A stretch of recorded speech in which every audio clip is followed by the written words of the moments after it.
The Rambam in Hilchos Talmud Torah Perek Aleph Halacha Ches writes, Kol ish mi Yisrael chayav b'Talmud Torah. Everybody in Klal Yisrael is chayav in Talmud Torah, and the Rambam gives us examples. Ben ani, ben ashir, whether he is poor or rich.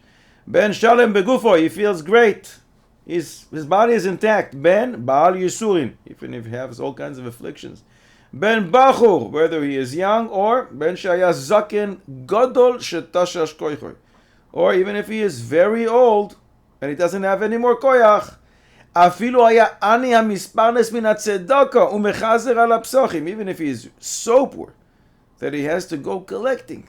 Ve'afilu baal isha uvanim, and even if he has a wife and some children, chayav likboa lo zman talmud Torah bayom uvalayla, he must establish a set time to learn, night and in the day. Sheneemar ve'agisa bo yoimam valayla. So the Rambam is going from the easy to the hard. Ben ani, ben ashir. That means the rich person has a greater challenge to learn than the poor person.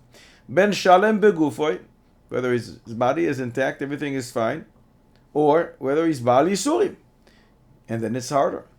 Whether he's a young man and it's easier for him to learn, or ben zaken gadol, very old, shetashash koyach, doesn't have any more koyach, he is still chayav b'Talmud Torah. And even if he is so poor, not like the first example, he's so poor that he actually has to go from door to door and collect. But who's the person, according to this Rambam, that finds it the hardest to learn? Ve'afilu, and even, says the Rambam, if he was a Baal Isha Uvanim, and he has a wife and he has children, that seems to be that it's the hardest thing to learn if you have a wife and children.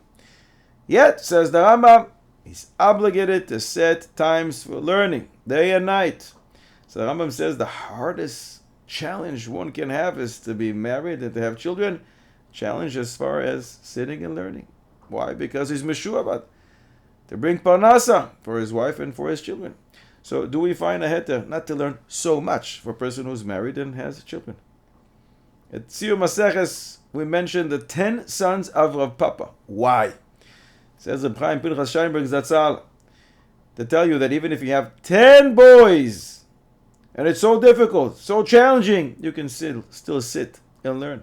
Some people don't learn. Some people learn, but they're not so studious about it, so they don't reach to do it. Siyum Maseches, we say the names of the 10 sons of Rav Papa to tell us. Rav Papa had 10 boys, and yet he turned out to be Godol Hador. It didn't stop him. We must sit and learn. Even if we're really busy, with whatever it is, even if you have a wife and 10 sons, you still have to sit and learn. And davening, and with siyata dishmaya, mitzvah Hashem, you too will become Godol Hador.